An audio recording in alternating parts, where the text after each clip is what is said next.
Hello, नमस्कार। मेरा नाम दीपू। एग्जाम एजुकेशन पे आपका स्वागत, अभिनंदन साथियों। हम राजनीतिक विज्ञान के बारे में पढ़ रहे थे और राजनीतिक विज्ञान में भी हमने संवैधानिक विकास के बारे में विस्तृत चर्चा की थी। काफी लंबा समय लग गया संवैधानिक विकास को पढ़ते हुए और बहुत ही अच्छे तरीके से हमने संवैधानिक विकास की एक एक बातें पढ़ी। 1773 के रेगुलेटिंग एक्ट से लेकर 1947 के स्वतंत्रता अधिनियम के मध्य जो भी घटनाएं हुई थी उनके बारे में हमने विस्तृत चर्चा की थी। उसी श्रृंखला में साथियों आज हम पढ़ने वाले हैं कि किस प्रकार संविधान सभा का गठन होता है और किन किन महापुरुषों का संविधान सभा के गठन में योगदान रहा और किस प्रकार भारतीय संविधान सभा का गठन होता है कि हम चर्चा करेंगे।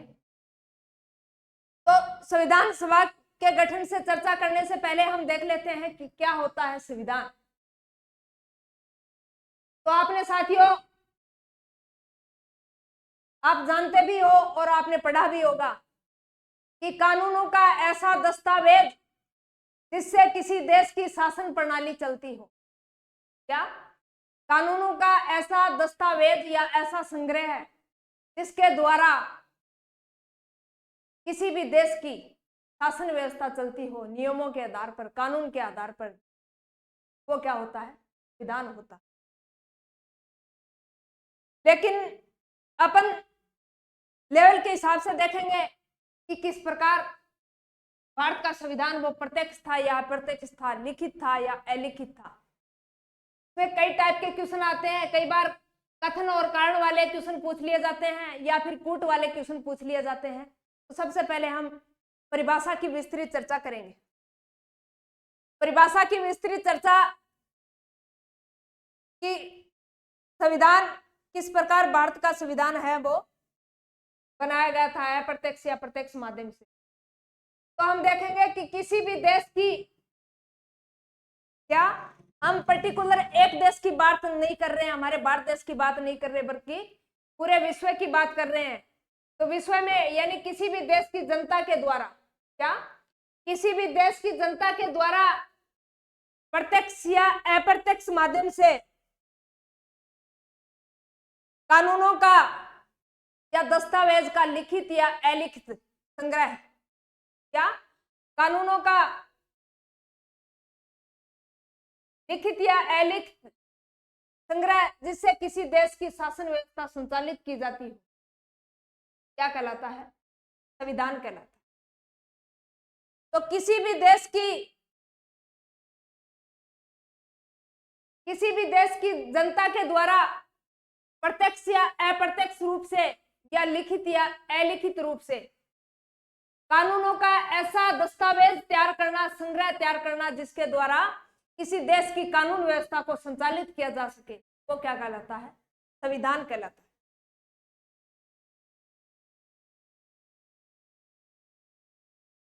संविधान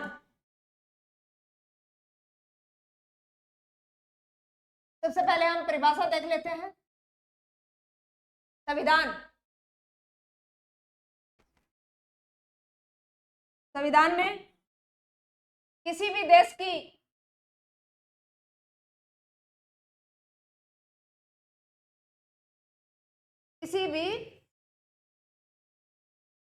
की क्या जनता के द्वारा, किसी भी देश की जनता के द्वारा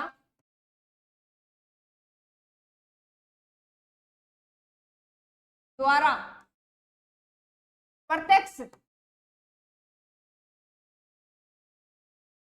या अप्रत्यक्ष, किसी भी देश की जनता के द्वारा प्रत्यक्ष या अप्रत्यक्ष रूप से लिखित या अलिखित कानूनों का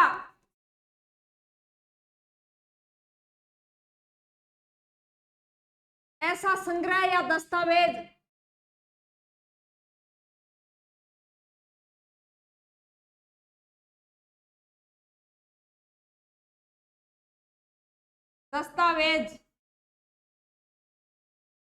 जिससे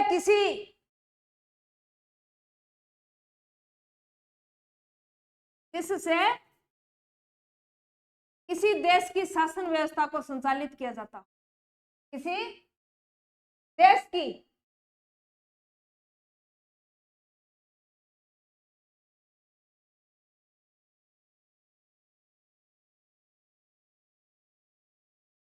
शासन व्यवस्था को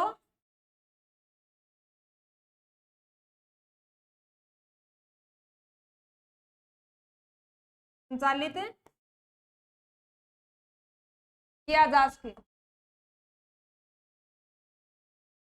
वो क्या कहलाता है? संविधान कहलाता है।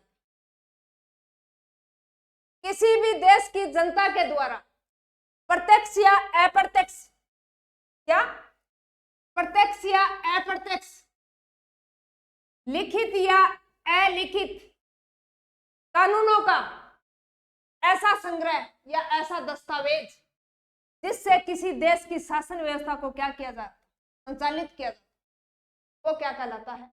संविधान कहलाता है। तो आपसे क्वेश्चन पूछेगा कि भारत का संविधान प्रत्यक्ष था या फिर अप्रत्यक्ष। साथियों, संविधान सभा का गठन हुआ उस टाइम भारत क्या था? यानी रियासतों में बंटा हुआ था, प्रांतों के अंदर बंटा हुआ था और केंद्र शासित प्रदेशों के अंदर बंटा हुआ था। तो रियासतों के अंदर यानी उस इलाके की जनता के द्वारा जिस सदस्य का मनोनयन कर दिया गया या नियुक्त कर दिया गया, वो सदस्य ही संविधान के अंदर आके अपनी क्या निभाता था? भूमिका निभाता था। तो यानी जनता के द्वारा क्या किया जाता था? चुना जाता था, लेकिन किसके माध्यम से नहीं? वोटों के माध्यम से नहीं, यानी अप्रत्यक्ष रूप से। किस माध्यम से? अप्रत्यक्ष रूप से। तो क्या हो गया? यानी भारत का संविधान था वो अप्रत्यक्ष था, अप्रत्यक्ष रूप से संविधान सभा का गठन हुआ था, अप्रत्यक्ष। अब लिखित था या अलिखित? तो हमें पता है साथियों कि भारत का संविधान सबसे बड़ा संविधान है। क्या भारत का सबसे बड़ा लिखित संविधान है? ये आपने पढ़ा होगा। तो भारत का संविधान कैसा था? लिखित था, न कि अलिखित। तो कैसा था भारत का संविधान? लिखित। कैसा था? अप्रत्यक्ष। यानी अप्रत्यक्ष रूप से सदस्यों को चुना गया था, किसके अंदर? संविधान सभा के अंदर, न कि वोटों के माध्यम से। तो भारत का संविधान था वो कैसा था? अप्रत्यक्ष था और क्या था? लिखित था। यानी इस परिभाषा से आपके दो क्वेश्चन क्लियर होते हैं। यानी भारत का संविधान था वो अप्रत्यक्ष था और लिखित था। अगला क्वेश्चन अब देखते हैं हम किस प्रकार संविधान सभा का गठन होता है।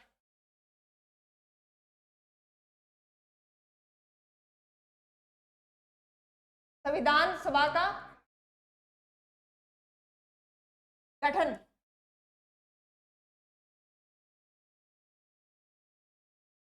बात करें संविधान सभा के गठन की, तो यानी भारतीय है वो अंग्रेजों की गुलामी झेलते झेलते हुए क्या हो गए थे? परेशान हो गए थे और उन्होंने मांग शुरू कर दी कि हम भारत के अंदर हमारा संविधान बनाना चाहते हैं। क्या भारत के अंदर हम हमारा संविधान बनाना चाहते हैं? तो सबसे पहले संविधान सभा के गठन की मांग किसके द्वारा की जाती है? बाल गंगाधर तिलक द्वारा। कौन से विधेयक के माध्यम से? तो स्वराज विधेयक के माध्यम से। कब? 1895 के 1895 में बाल गंगाधर तिलक द्वारा क्या किया जाता है? स्वराज विधेयक के माध्यम से संविधान सभा के गठन की मांग की जाती है।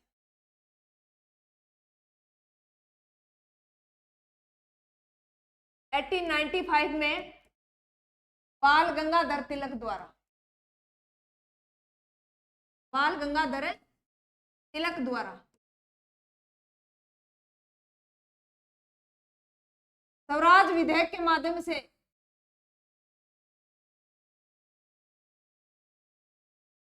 स्वराज विधेयक के माध्यम से किसकी मांग की जाती है?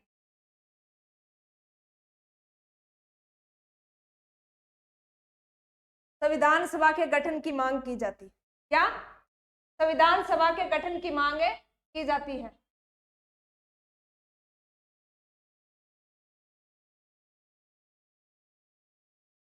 स्वराज विधेयक के माध्यम से संविधान सभा के गठन की मांग की जाती है।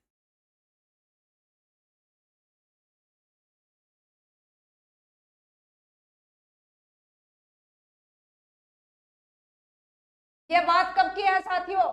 1895 की। कब की है? 1895 की। उसके बाद यानी 1922 के अंदर 1922 के अंदर कौन आते हैं? महात्मा गांधी जी। और महात्मा गांधी जी क्या कहते हैं कि भारत का संविधान है वो भारतीयों की इच्छा के अनुसार होना चाहिए। क्या? भारत का संविधान भारतीयों की इच्छा के अनुसार होना चाहिए, यानी जैसे भारत के लोगों की मंशा है उस मंशा के हिसाब से ही भारत के संविधान का गठन होना चाहिए। यह बात किसके द्वारा की गई? महात्मा गांधी जी के द्वारा। कब? 1922 के अंदर, यानी 1922 के अंदर। कब की गई थी? 1922 के अंदर। तो 1922 के अंदर क्या की गई थी? महात्मा गांधी ने कौन सी पत्रिका के माध्यम से? यंग इंडिया पत्रिका के माध्यम से। यानी गांधी जी की पत्रिका कौन सी है? Young India. 1922 महात्मा गांधी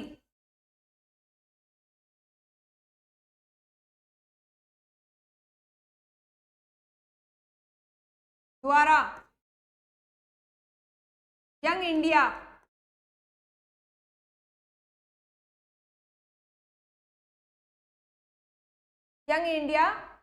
पत्रिका में क्या कहा कि भारत का संविधान भारतीयों की इच्छा के अनुसार होना चाहिए। क्या? भारत का संविधान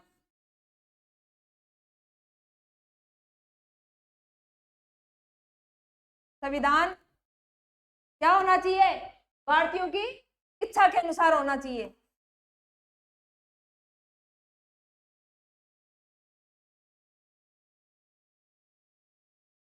इच्छा के अनुसार होना चाहिए।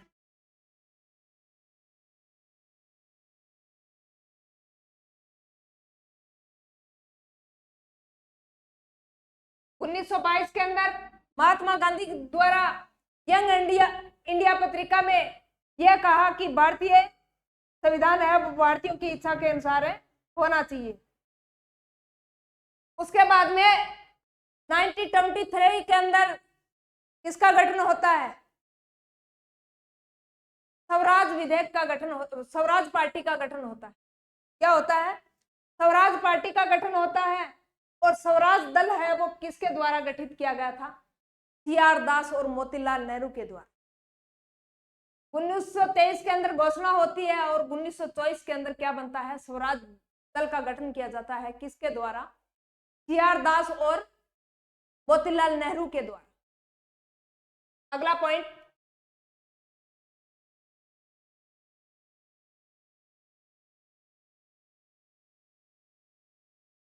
स्वराज दल का गठन किसके द्वारा होता है?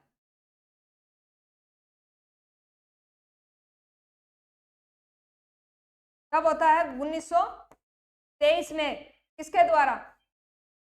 मोतीलाल नेहरू के द्वारा। मोतीलाल नेहरू और CR दास, चित्तरंजन दास, CR दास के द्वारा क्या होता है? स्वराज दल का गठन होता है। किसका गठन किया जाता है? स्वराज दल का गठन किया जाता है। किसके द्वारा? CR दास और मोतीलाल नेहरू के द्वारा। और स्वराज दल के द्वारा ही यानी भारतीय संविधान की मांग की गई थी। तो क्वेश्चन ऐसे पूछेगा कि भारत के अंदर ऐसा कौन सा राजनीतिक दल था जिन्होंने सबसे पहले संविधान के गठन की मांग की थी? तो वो कौन सा था? स्वराज दल। कौन सा था? स्वराज दल। तो आगे आप कैसे लिखोगे? यानी स्वराज दल एक ऐसा राजनीतिक दल था, भारत के अंदर स्वराज दल एक ऐसा राजनीतिक दल था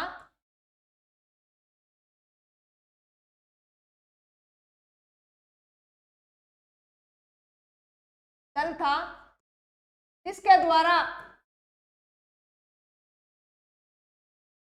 सर्वप्रथम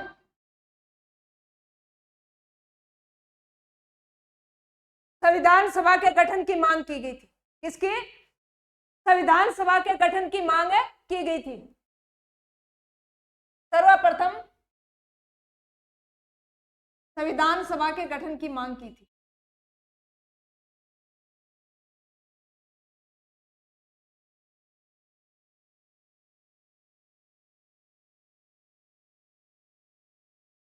तो क्वेश्चन पूछा जाएगा कैसे कि भारत के अंदर ऐसा कौन सा राजनीतिक दल था जिन्होंने सबसे पहले संविधान सभा के गठन की मांग की थी? तो वो कौन सा था? स्वराज दल। स्वराज दल किसके द्वारा बनाया गया था? मोतीलाल नेहरू और सीआर दास के द्वारा। किसके द्वारा? मोतीलाल नेहरू व सीआर दास के द्वारा स्वराज दल का गठन किया गया था। तो क्या था? एक राजनीतिक दल था। अब इसके बाद क्या होता है? 1924 के अंदर मोतीलाल नेहरू कहाँ जाते हैं? ब्रिटेन के अंदर जाते हैं और ब्रिटेन में कहते हैं कि हम 1895 से लेकर आज तक हम कहते कहते थक गए हैं कि हमारा संविधान का निर्माण होना चाहिए, हमारे देश में संविधान सभा का गठन होना चाहिए। यानी हमारे कान है वो क्या हो गए, कहते कहते हमारे क्या हो गए, हम थक चुके हैं और आपके कानों पर जू तक नहीं रेंग रही है। हम कह रहे हैं हमारे देश के अंदर संविधान सभा का गठन होना। यह बात कौन कहते हैं? मोतीलाल नेहरू। कहां जाकर? ब्रिटेन के अंदर जाकर। और तो ब्रिटेन वाले क्या कहते हैं? क्या होता है संविधान? कैसे बनाओगे संविधान? आप में इतनी बुद्धि है क्या कि आप संविधान का गठन कर दोगे, संविधान सभा का गठन कर दोगे? क्या होता है संविधान? कैसे बनाओगे संविधान? यानी इस प्रकार के कर्कश क्वेश्चन है वो किसके द्वारा किए जाते हैं? ब्रिटेन सरकार के द्वारा किए जाते हैं। और वो ही क्वेश्चन मोतीलाल नेहरू के क्या हो जाते हैं, यानी दिल को ठेस पहुंचाते हैं। और मोतीलाल नेहरू यानी उस टाइम भारत के जाने माने वकील थे मोतीलाल नेहरू। अब किसी वकील को आप यह बात कहोगे कि क्या होता है संविधान, कैसे बनाओगे संविधान, तो यह बात चुभ गई किसके? मोतीलाल नेहरू के। और 4 साल तक कड़ी मेहनत करते हैं मोतीलाल नेहरू भारत में आकर। क्या? 4 साल तक कड़ी मेहनत करते हैं और 1928 के अंदर क्या बनाते हैं? संविधान सभा के गठन के लिए एक प्रारूप तैयार करते हैं। क्या? संविधान सभा के गठन के लिए प्रारूप तैयार करते हैं कौन? मोतीलाल नेहरू। तो मोतीलाल नेहरू ब्रिटेन कब जाते हैं? 1924 के अंदर। 1924 में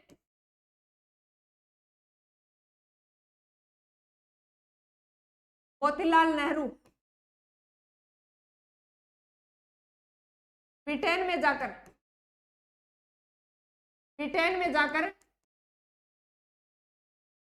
संविधान सभा के गठन की मांग करते हैं। संविधान सभा के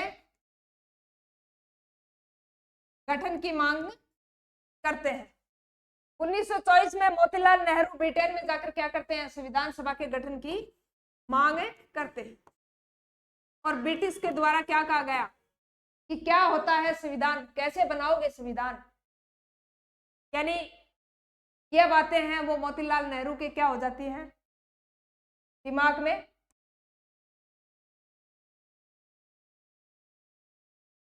दिमाग को ठेस पहुंचाती है और मोतीलाल नेहरू भारत आ जाते हैं। इसके बाद में भारत आकर 4 साल तक कड़ी मेहनत करते हैं और एट लास्ट 10 अगस्त 1928 को क्या करते हैं? रिपोर्ट तैयार करते हैं।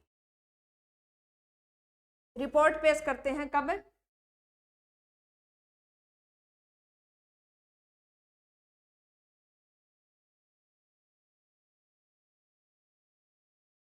10 अगस्त 1928 को नेहरू द्वारा एक रिपोर्ट पेश की जाती है। नेहरू द्वारा एक रिपोर्ट पेश की जाती है।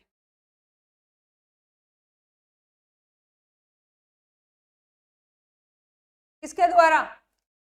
10 अगस्त 1928 को एक रिपोर्ट पेश की जाती है जिसको नेहरू रिपोर्ट के नाम से जानते हैं। क्या? जिसको नेहरू रिपोर्ट के नाम से जानते हैं। और इसी रिपोर्ट को संविधान सभा का ब्लूप्रिंट भी कहा जाता है। क्या? संविधान सभा का ब्लूप्रिंट भी कहा जाता है। लेकिन साथियों, कई किताबें संविधान सभा का ब्लूप्रिंट किसको मानती है? कैबिनेट मिशन को। लेकिन ऐसा नहीं है। अगर क्वेश्चन आए कि संविधान सभा का ब्लूप्रिंट किसको कहा जाता है? 1935 के अधिनियम को, या फिर 1909 के अधिनियम को, या फिर 1919 के अधिनियम को, या फिर नेहरू रिपोर्ट को। तो नेहरू रिपोर्ट को संविधान सभा का ब्लूप्रिंट कहा जाता है। यानी नेहरू जी के द्वारा एक खाका तैयार कर दिया गया था। यानी जब हम मकान बनाते हैं तो पहले एक मैप तैयार करते हैं, किस प्रकार किचन कहाँ होगा, रूम कहाँ होगा, गेस्ट रूम कहाँ होगा। उस प्रकार उन्होंने संविधान सभा के गठन का पूरा खाका तैयार कर दिया और रिपोर्ट पेश कर दी कि यह है हमारा संविधान, इस प्रकार हमारे संविधान का निर्माण होना चाहिए। तो यानी 10 अगस्त 1928 को नेहरू के द्वारा एक रिपोर्ट पेश की जाती है जिसे संविधान का ब्लूप्रिंट कहा जाता है। क्या? संविधान का ब्लूप्रिंट कहा जाता है।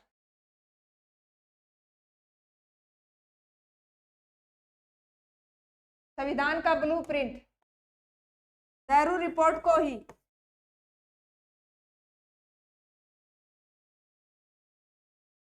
नेहरू रिपोर्ट को संविधान का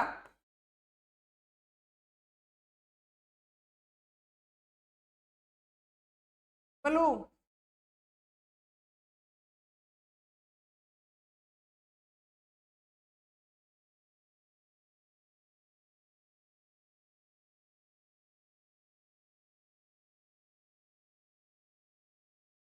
ब्लूप्रिंट कहा जाता है।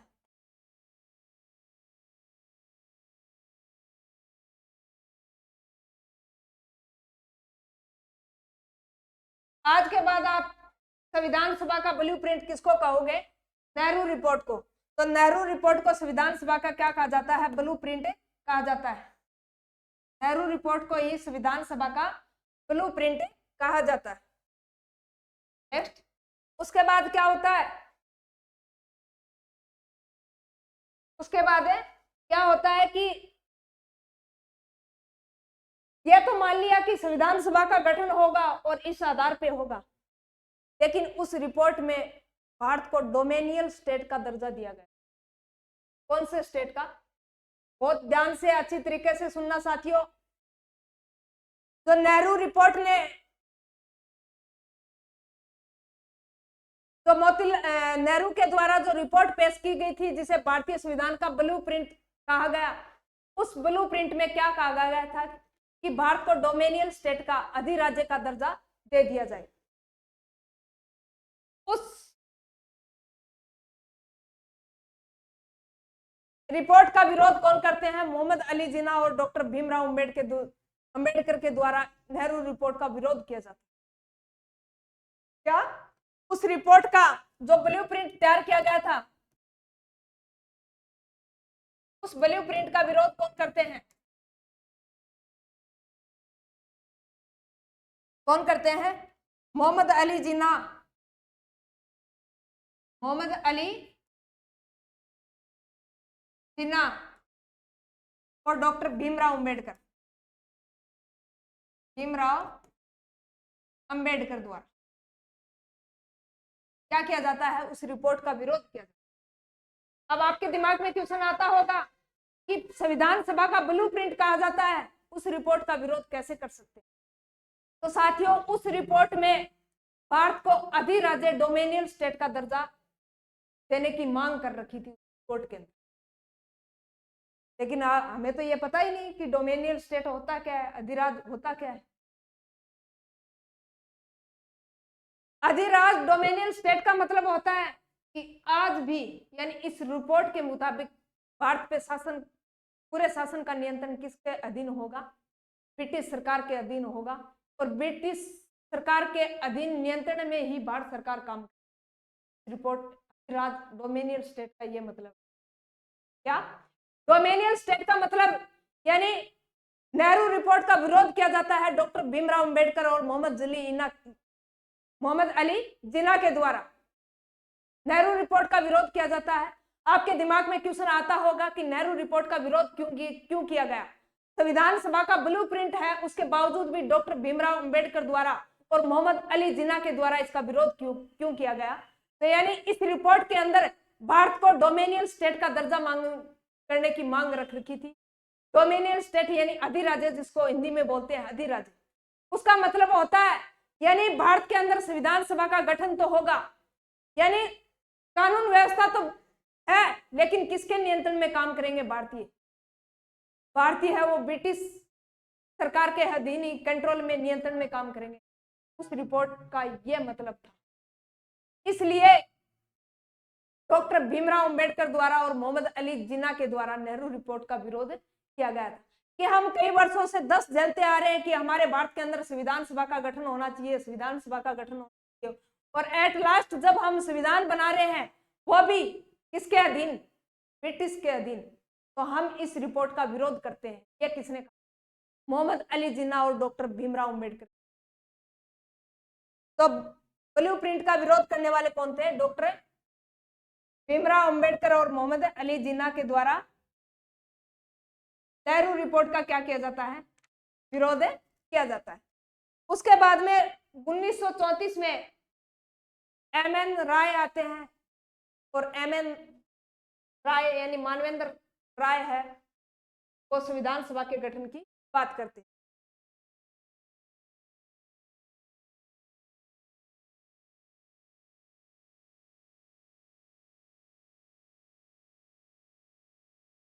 एमएन रॉय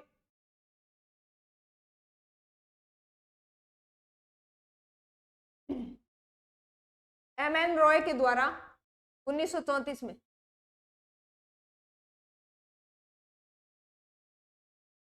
एमएन रॉय का पूरा नाम है मानवेंद्र राय। एमएन रॉय द्वारा प्रत्यक्ष रूप से संविधान सभा के गठन की मांग की जाती है।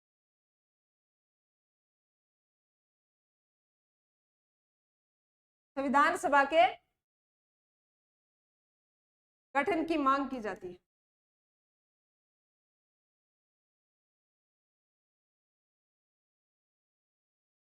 तो क्वेश्चन अगर ऐसे पूछे कि 1934 के अंदर प्रत्यक्ष रूप से संविधान सभा के गठन की मांग किसके द्वारा की गई? तो एमएन रॉय के द्वारा, मानवेंद्र रॉय के द्वारा। और अगर क्वेश्चन इस हिसाब से पूछे कि भारत में सर्वप्रथम प्रत्यक्ष रूप से संविधान सभा के गठन की मांग किसके द्वारा की गई, कब की गई थी? तो 1934 में। किसके द्वारा? मानवेंद्र रॉय के द्वारा। प्रत्यक्ष रूप से पूछे तो भारत में सबसे पहले मानवेंद्र राय के द्वारा। किसके द्वारा? मानवेंद्र राय के द्वारा।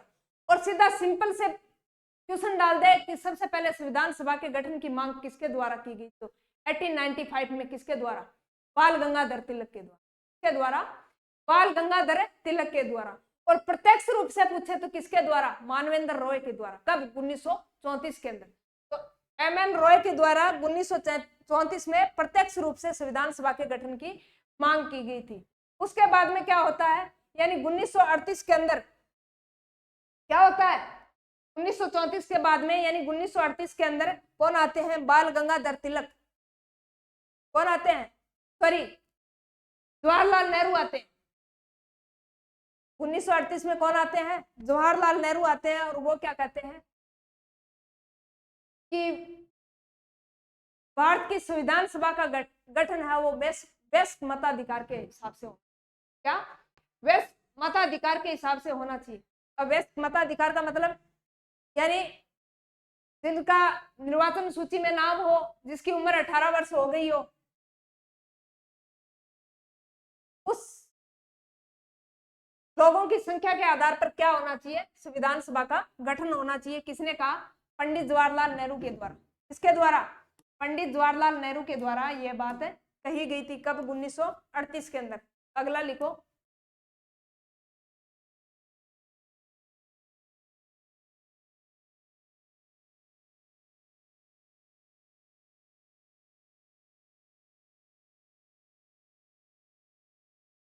उन्नीस सौ 38 में जवाहरलाल नेहरू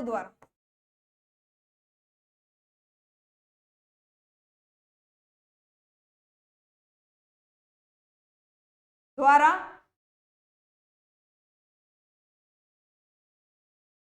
यह कहा गया, यह कहा गया कि भारत का संविधान,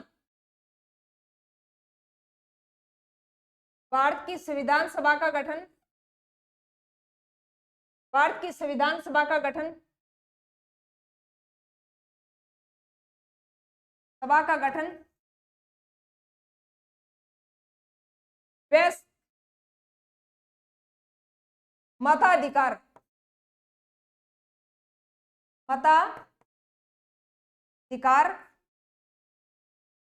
से होना चाहिए।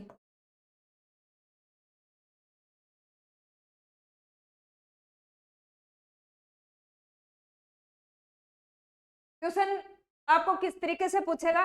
अगर क्वेश्चन पूछे कि भारत में सबसे पहले संविधान सभा के गठन की मांग कब की गई, तो 1895 में। किसके द्वारा? बाल गंगाधर तिलक के द्वारा। अगर क्वेश्चन पूछे कि भारत में सर्वप्रथम प्रत्यक्ष रूप से संविधान सभा के गठन की मांग किसके द्वारा की गई थी, तो वो किसके द्वारा? 1934 में M.N. रॉय के द्वारा, मानवेंद्र रॉय के द्वारा। अगर क्वेश्चन ऐसे पूछे कि भारत में सर्वप्रथम वैश्विक मताधिकार के आधार पर संविधान सभा का गठन किसके द्वारा मांग की गई थी, वो कौन थे? 1938 के अंदर, 1938 के अंदर जवाहरलाल नेहरू के द्वारा। और स्वराज पार्टी का गठन कब किया गया था? 1923 के अंदर। किसके द्वारा? मोतीलाल नेहरू और सी.आर. दास के। किसके द्वारा? मोतीलाल नेहरू और सी.आर. दास के द्वारा। और सबसे पहले यानी स्वराज दल, राजनीतिक दल के द्वारा संविधान सभा के गठन की मांग कब की गई? तो 1924 के अंदर। और नेहरू रिपोर्ट कब पेश की गई थी? तो 10 अगस्त 1928 के अंदर। किसके द्वारा? मोतीलाल नेहरू के द्वारा, जिसे संविधान का ब्लूप्रिंट कहा, क्या? जिसे संविधान का ब्लूप्रिंट कहा जाता है। तो यह साथियों भारतीयों के द्वारा संविधान सभा के गठन को लेकर किए गए भारतीयों द्वारा प्रयास। अब हम आगे के सेशन में देखेंगे कि किस प्रकार संविधान सभा के गठन के लिए अंग्रेजों द्वारा प्रयास किया जाता है और कौन कौन से प्रयास है वो असफल रहते हैं। उसकी चर्चा हम नेक्स्ट सेशन के अंदर करेंगे। तब तक के लिए जय हिंद, जय भारत।